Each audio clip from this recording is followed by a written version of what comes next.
ओम नमः शिवाय। हर हर महादेव। आज पितरपक्ष का छठा दिन है, तो आज अपने सुनेंगे गीता जी का छठा अध्याय और उसका महात्म्य। श्रद्धा भाव से सुनते रहिए। अध्याय शुरू करने से पहले कमेंट बॉक्स में श्री कृष्ण भगवान की जय हो जरूर लिखें। श्री कृष्ण भगवान बोले कि हे अर्जुन, जिसकी कर्म फल में आसक्ति नहीं और कर्मों को करता है वही सन्यासी और योगी है। जिसने हवन आदि लौकिक कर्म छोड़ दिए हैं वह योगी नहीं है। हे अर्जुन, जिसको सन्यासी कहते हैं उसको कर्म योगी जानो, क्योंकि संकल्पों के त्याग के बिना कोई योगी नहीं हो सकता। जो मुनि योग प्राप्ति की इच्छा रखते हैं उनके लिए उनका साधन कर्म ही है, और उनके योगी होने पर उनका ज्ञान पूर्ण होने का साधन चित्त का समाधान है। जब मनुष्य विषय और कर्मों की आसक्ति से छूट गया और संपूर्ण वासनाओं को उसने त्याग दिया, उस समय वह योगारूढ़ कहा जाता है। जिसने मन स्वाधीन कर लिया है वह स्वयं अपना हितकारी है, और जिसने विवेक का त्याग किया है वह स्वयं ही अपना शत्रु है। मन को जीतने वाले शांत स्वभाव मनुष्य की आत्मा उष्ण, सुख, दुख, मान और अपमान इनके होने पर भी अत्यंत स्थिर रहती है। जिसने ज्ञान विज्ञान से अपने अंतःकरण को तृप्त कर लिया है, जो निर्विकार हो गया है, तथा जिसने अपने इंद्रियों को वश में कर लिया है, जो मिट्टी, पत्थर और सोने को एक सा समझता है, वही योगी कहलाता है। सहदृश, मित्र, शत्रु, उदासीन, द्वेषी, मध्यस्थ, द्वेष करने योग्य, बंधु वर्ग, साधु और पापी, इन सब में जो समान दृष्टि रखता है वही श्रेष्ठ है। योगी पुरुष मन और आत्मा को अपने वश में करके वासनाओं और समस्त प्रपंचों का त्याग किसी एकांत स्थान में पहले कुश और उसके ऊपर मर्ग आदि का चरम और उसके ऊपर वस्त्र बिछावे। वह स्थान ना तो अधिक ऊंचा होना चाहिए और ना ही बहुत नीचा होना चाहिए। उस पर मनुष्य को एकाग्र करके चित्त और इंद्रियों को रोक कर फिर बैठना चाहिए। आत्मा की शुद्धि के लिए योग करना चाहिए। शरीर, मस्तक और गर्दन को सम करके अचल होकर स्थिर होवे और अपनी नाक के अगर भाग को देखता हुआ सब दिशाओं से अपनी दृष्टि हटा ले। भय रहित होकर शांत चित्त से ब्रह्मचर्य व्रत का पालन कर मन को रोक कर मुझ में ही लीन हो मन को योग में लगावे। इस प्रकार मन को वश में करने वाले योगी को निरंतर योगाभ्यास करते रहने से मुझ में रहने वाली और अंत में निवारण पद अर्थात मेरे स्वरूप में लीन करने वाली शांति प्राप्त होती है। हे अर्जुन, जो अधिक भोजन करता है या अनेक दिन उपवास करता है या बहुत ज़्यादा सोता है या फिर जागता ही रहता है, उसको योग कभी भी प्राप्त नहीं होता। जो उपयुक्त आहार और विहार करता है, कर्मों का योग रीति से पालन करता है, जो यथासमय सोता है, जागता है, योग ऐसे पुरुष का दुख मिटा देता है। तब संयम को प्राप्त हुआ चित्त अपने मन में ही स्थिर हो जाता है और सब कामनाओं से निवृत्त हो जाता है, तभी योग पद को पाता है। जिस प्रकार वायु रहित स्थान में रखा हुआ दीपक चलायमान नहीं होता, ठीक उसी प्रकार योगी अपने चित्त को निश्चल रखकर उसका संयम करता है और अंतःकरण की समाधि लगाता है। जिस जिस अवस्था में योगाभ्यास के कारण चित्त का वेग रुककर विषयों से पृथक होने लगता है और जब शुद्ध अंतःकरण से आत्मा को ही देखकर आत्मा में ही संतुष्ट होता है, जिस अवस्था में वह अत्यंत सुख को जो इंद्रियों द्वारा जाना नहीं जा सकता वरन केवल बुद्धि से जाना जाता है, अनुभव करता है, और जब वह योगी आत्मा स्वरूप में स्थित हो, उससे विचलित ना हो, जिस अवस्था को पाकर फिर उसे और कोई लाभ की इच्छा ना हो, जहाँ स्थिर होने से कोई बड़ा भारी दुख उसे वहाँ से चलायमान नहीं कर सकता, इस अवस्था को दुख संयोग वियोग कारक योग माना जाता है। इसीलिए योग निर्विकल्प चित्त से निश्चय करके ही करना चाहिए।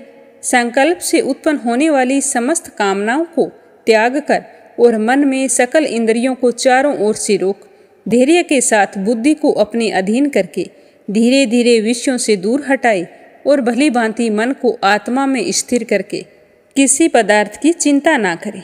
यह चंचल और स्थिर मन जिधर जिधर जाए उधर उधर से इसको हटाकर आत्मा के वश में करना चाहिए। इस प्रकार शांत चित्त तथा रजोगुण से रहित निष्पाप तथा ब्रह्मा स्वरूप योगी को उत्तम सुख प्राप्त होता है। इस रीति से निरंतर योगाभ्यास करने वाला योगी समस्त पापों से छूटकर सहज ही उस परम सुख को पा लेता है जो ब्रह्मा के संयोग से प्राप्त होता है।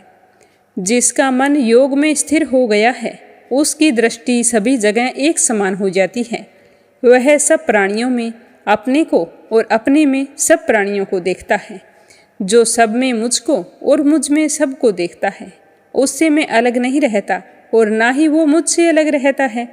जो अभेद भाव से रहता है वह सब प्राणियों में स्थिर मेरा मनन करता है। वह योगी चाहे जिस अवस्था में रहे मुझसे मिलता है।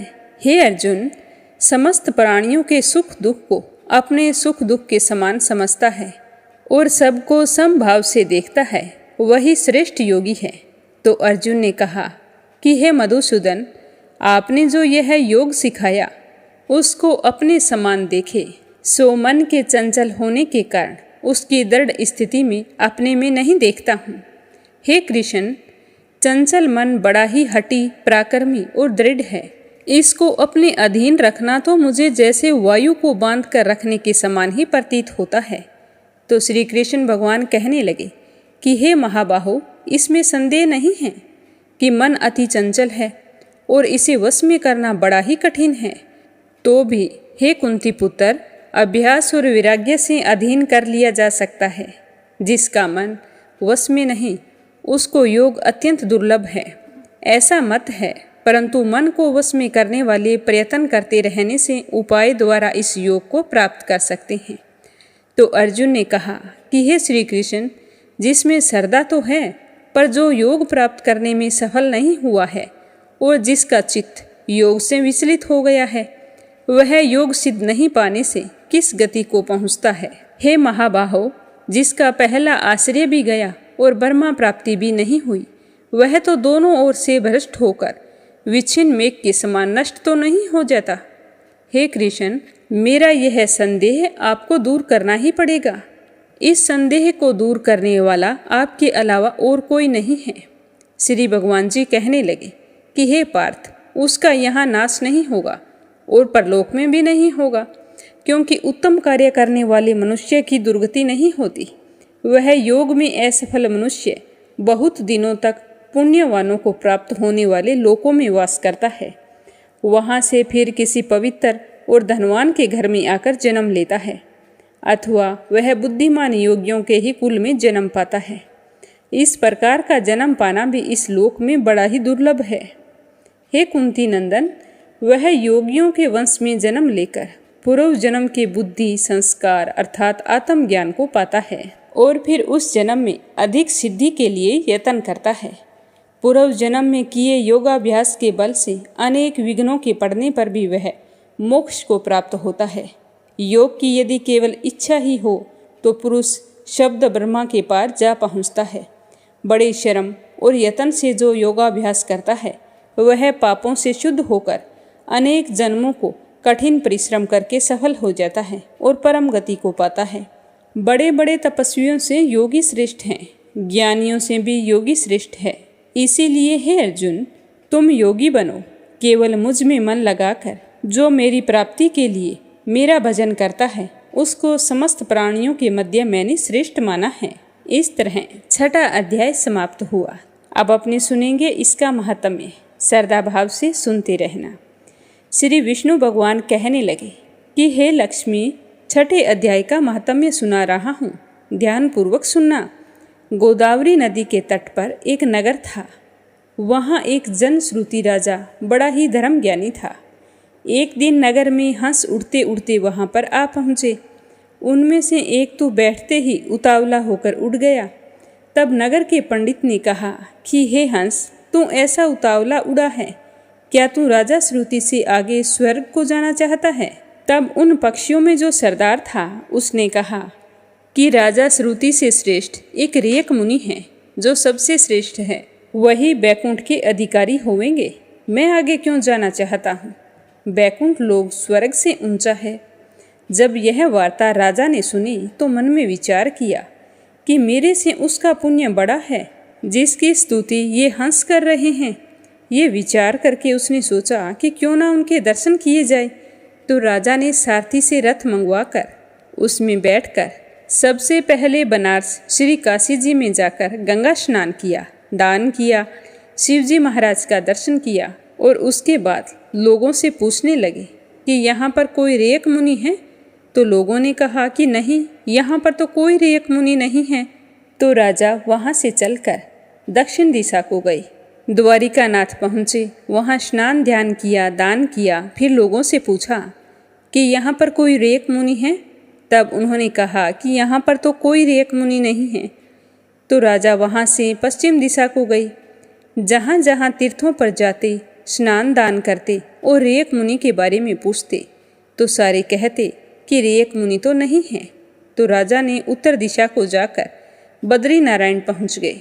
वहाँ जाकर राजा के रथ तो अड़ के खड़े हो गए, वे आगे चलने को तैयार नहीं थे। तब राजा ने कहा कि मैंने सकल धरती की प्रदक्षिणा की है, किसी पर रथ नहीं रुके, यहाँ पर आकर अटक गए हैं। क्या बात है, यहाँ कोई ऐसी पुण्य आत्मा रह रही है जिसके तेज से मेरा रथ नहीं चल रहा है। तब राजा रथ से उतरकर आगे चलकर देखा तो एक पर्वत की कंदरा में बैठा था। उसके तेज से बहुत ही प्रकाश हो रहा था, जैसे सूर्य की किरणें होती है। तब राजा ने देखते ही कहा कि यह रेक मुनि होगा। तो राजा ने दंडवत करके चरण वंदना की और हाथ जोड़कर स्तुति की। तब रेक मुनि ने राजा का आदर सत्कार किया और कहा कि हे पृथ्वीपति, तू चार धाम का पर्शनहारा, धर्म के साधनहारा, तू पुण्य आत्मा। तब राजा ने मुनि से पूछा कि आपका तेज ऐसा किसके बल से हुआ है। तब मुनि ने कहा कि हे राजा, मैं तो नित्य प्रतिदिन गीता जी के 6 अध्याय का पाठ करता हूँ।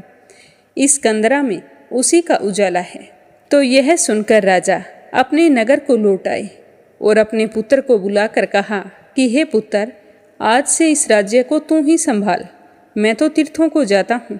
इतना कहकर राजा ने राज्य का त्याग कर दिया और रेक मुनि के बताई अनुसार गीता जी के 6 अध्याय का पाठ करना शुरू कर दिया।